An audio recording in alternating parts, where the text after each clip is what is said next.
Alors, je parle très souvent d'Hypermind. D'ailleurs, le site de YouTube s'appelle Hypermind Power, ou Dr. K, il avait plusieurs noms. Il y a un guide de l'Hypermind Power, et je parle de l'Hypermind. Et les gens me demandent qu'est-ce que c'est l'Hypermind. L'Hypermind, c'est quelque chose qui va vous servir, qui va changer complètement votre vie. Si vous vous connectez à l'Hypermind, toute votre vie peut être changée. C'est carrément une vie magique qui arrive, une vie miraculeuse, extraordinaire.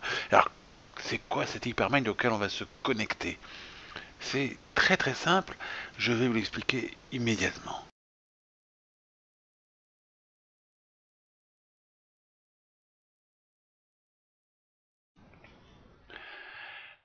Alors l'hypermind, pour vous l'expliquer, il y a trois exemples simples qui me viennent à la tête. Premier exemple, Internet dans le domaine de l'information. Dans le domaine de l'information, il y a Internet, chaque ordinateur fait partie d'Internet, et Internet, chaque ordinateur s'englobe dans Internet. Et chaque ordinateur, et Internet fait partie de chaque ordinateur. Donc l'hypermind, c'est quelque chose qui nous englobe et, et qui fait partie de nous aussi.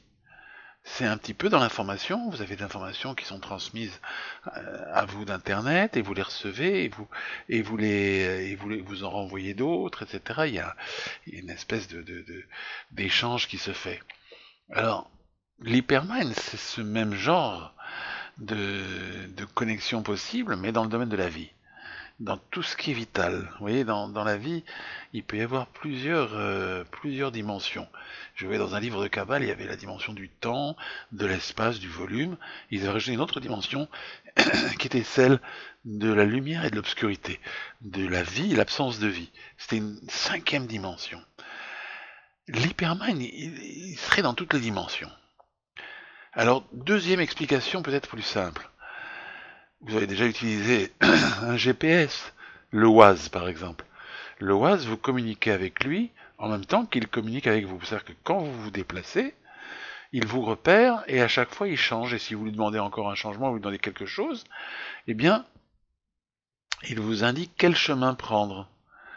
Voilà, eh bien là c'est pour le chemin, c'est pour savoir comment se déplacer.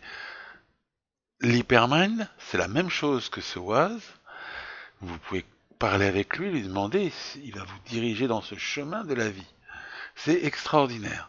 Et vous en faites partie, vous lui donnez des indications, vous communiquez avec. Troisième exemple. Un fœtus dans le ventre de sa mère. Il est à la fois englobé dedans, il est une partie de sa mère, elle est en même temps une partie de lui, puisqu'il y a tout son ADN, etc.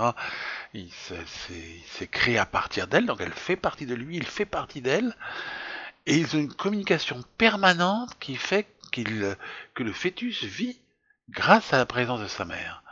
Voilà, et bien l'hypermind, c'est quelque chose qui est tout autour de nous, qui est à l'intérieur de nous. On en fait partie, mais il fait partie aussi de nous. C'est un petit peu bizarre, comme dans les exemples que je vous ai donnés.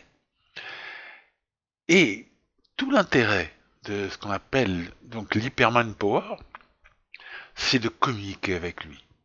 De communiquer, et là, quand vous arrivez à communiquer, de la manière que si le fœtus communique avec sa mère, que si le GPS communique avec le central GPS de Oise, de je ne sais quoi, et que de la manière que vous communiquez avec Internet, eh bien des choses extraordinaires vont vous arriver. Et c'est ça que je veux vous faire partager. Et lorsque je parle d'hypermind, alors les gens disent, mais ce que vous appelez hypermind, c'est Dieu, c'est ça, c'est, eh ben c'est pas grave, moi je l'appelle hypermind. Dieu et tout ça, c'est trop. J'envoie un vieux avec une barbe, etc. Pourquoi? Si Dieu, il existe, il peut être un jeune. Pourquoi il serait un vieux avec une barbe? Il est éternel. Donc, c'est complètement ridicule de dire Dieu ou autre chose. On peut. Moi, j'ai des croyances. Je suis croyant. Mais l'hypermène, c'est une définition qui est laïque et c'est quelque chose qui permet de comprendre ce qui se passe pour nous et avec quoi on va pouvoir communiquer.